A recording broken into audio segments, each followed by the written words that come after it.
While I'm busy in here cooking, and you go running by this pan, what is going to happen? It catch on fire.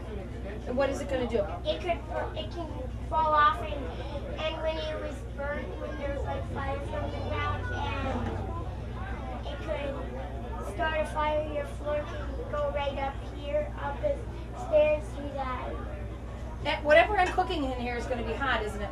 So if you guys go running past here and knock my handle down, you're going to spill my pan, and it's most likely going to end up on you, which is going to burn you badly, right? So we always want to keep our handles on the inside, so that even when I'm cooking, I don't move and knock my pan over, right? So you always want to keep your pan handles in the inside, so nobody spills them over. Nobody gets burnt.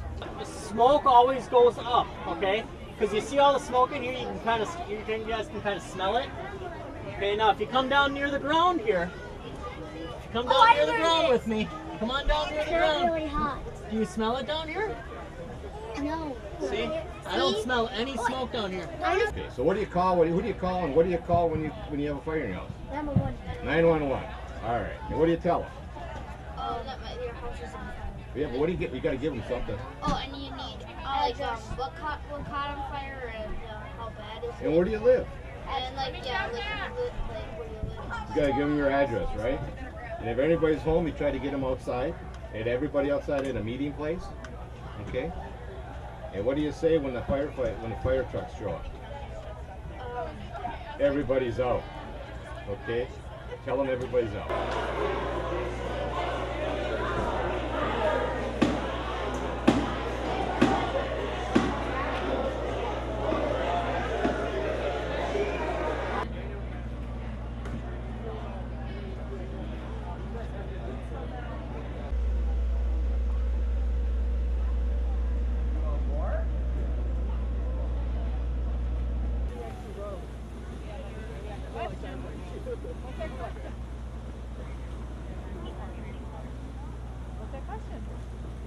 Question is, what does the sheriff do, right?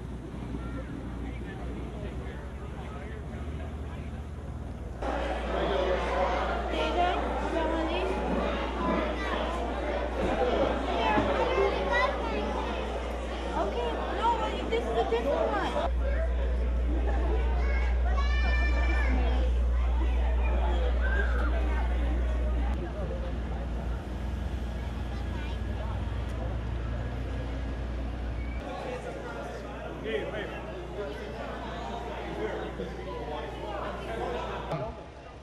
You see the gentleman, the firefighter in front there. Now he's pulling out that red thing. That's a hose line, and we always try to have a hose line whenever we're doing an extrication, just in case something were to happen. If we had a gas leak we may not have seen or something. So we're always going to be prepared for that.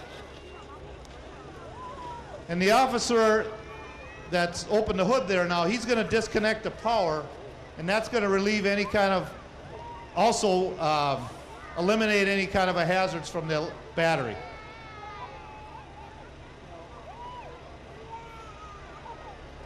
Okay, so they took out the windows a little bit to help them make access to the car, and they're making what they call purchase points, and that's they're able to get the tool in there to spread the door.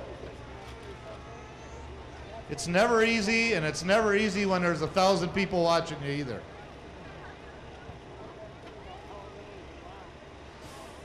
This crew here we have tonight is Captain Mark Nelson with the red helmet, Firefighter Smith with the hearse tool, and that's Firefighter Rude by the door there holding the tool. And the driver is Firefighter Lockram, and the crew member in the back seat, that's Firefighter Kibble. We've got a question asked, are some vehicles harder to get into than others? Yes, they are, especially if they've been smashed up or whatever, or some of the newer cars are, the unibodies makes them a little more difficult. That's why there's special places that they have to go to be able to do the door, what we call a door pop and things like that. And that's what they're doing right now. Now you can see Firefighter Smith able to get that tool in there. And Firefighter Rude, that green thing is a backboard. That's what will eventually pull that patient out onto to get ready for the ambulance. Do we have an ambulance coming? We're not using an ambulance, are Okay, they've got the door popped open. Now they're just going to take it off completely. A lot of times it's just as easy to get it completely off the vehicle. And you can see that tool, once it starts working, it does the job pretty quick. And you'll see in the back of the car there's a wood block. We do that to stabilize the car so it can't move. You saw how much it shakes and bounces around there a little bit. Can he hold that up, the jaws of life, and open it like that for him? We can, we'll do that. The question was asked, can we open that jaws of life up completely? And we'll do it after the demonstration. Okay, they've got the door off. They're talking with the firefighter inside, and now they're working to get the backboard in there to extricate the patient out of the car. Normally we'd have an ambulance here right now at this point. The medics would be working with the patient. Obviously this is Rescue Randy, so we don't really need to have an ambulance here.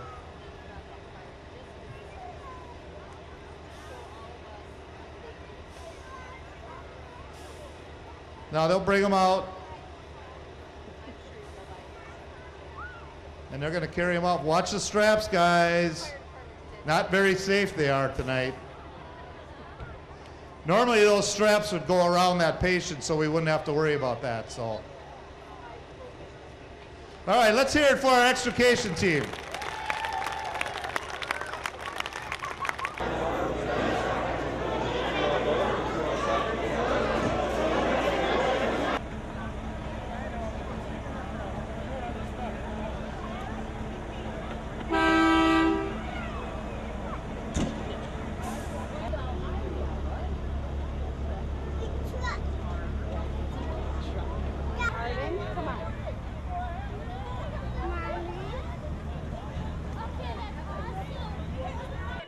You hear the smoke detectors already?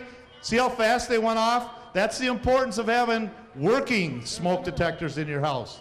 Make sure that you're constantly checking batteries. Hold on. Put them in your bedrooms, folks. If you sleep in a bedroom without a smoke detector and your door is closed, guess what? Smoke does not go through closed doors. At least at a minimum, put smoke detectors in every room of your house, especially the bedrooms. Okay, which one's got the sprinkler head in it? Anybody can tell me. Okay, look how fast that sprinkler head went off. Now look at the other one. It's going to build. And if you see it in there, Mike, I think you should call dispatch. Okay. Oh. Okay, what we're going to do now, just to help us in part of the cleanup, we're going to shut the water off in the water. But you can see how that sprinkler now is containing that fire in my right now. And look at how the other one is going. Station 1, stand by for Tom.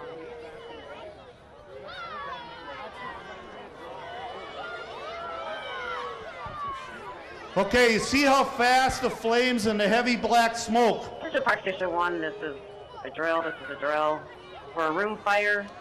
3750 Wooddale. And even look at the fire in that first room. Wooddale. Even from the water has kept that fire pretty contained.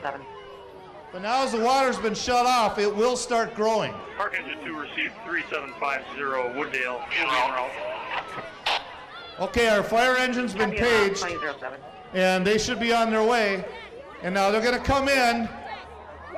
Here they come again.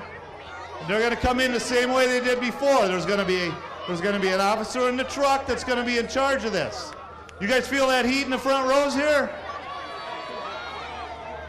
That's the kind of bonfire we want at nights, right? No, just kidding. Dispatch just kidding. Arriving 3750 Wooddale. We've got 2 room and content fires. Engine 2 will be playing. All right, the officer's going to get out. He's given a brief size up, and size up means what do we have burning? He wants to know, is it a house, a commercial building, a car, what it is. And you see them, they come out. They've got air packs on. The air packs are air. They are not oxygen like a lot of people think. It's breathing air that we can use to be able to enter a smoke-filled environment.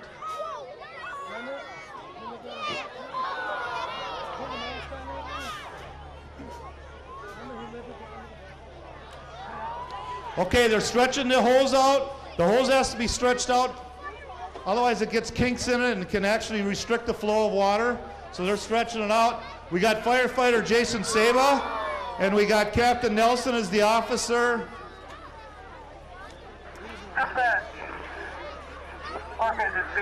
And I got firefighter Breckel there with him. And our driver is firefighter Buddha. The other fire is fully involved in room content. Now you see they just go and they hit the fire on the top. It doesn't take long to take that and knock that fire down, does it? And look at that first fire that had the sprinkler. It's still hardly just starting to get going now.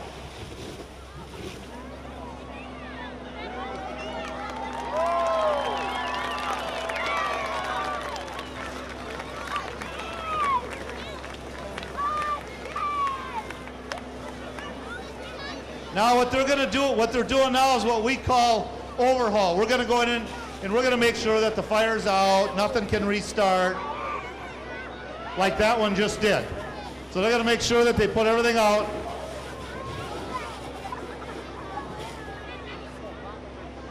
But I want it to cool down a little bit. And while it's cooling down, I just want to tell you a little bit about St. Louis Park Fire Department. We are a 24-person fire department that we are here 24 hours a day. We're a little down right now, and we have a paid-on-call division as well. So we're considered a combination department. We have a full-time staff that's here. If we have a bigger fire, we call in our paid-on-call staff as well. So that's how we operate. We're here 24 hours a day, 7 days a week. We do about 4,500 calls a year, so we're fairly busy stations. Station 1 is located right here, obviously. Station 2 is at Cedar Lake Road in Louisiana.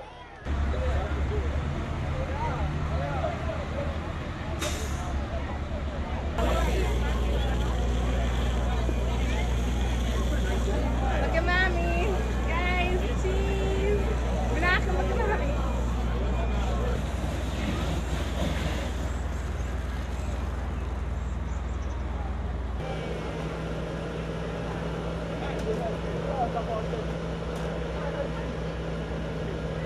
Pull it back. There you go. Aim at the windows.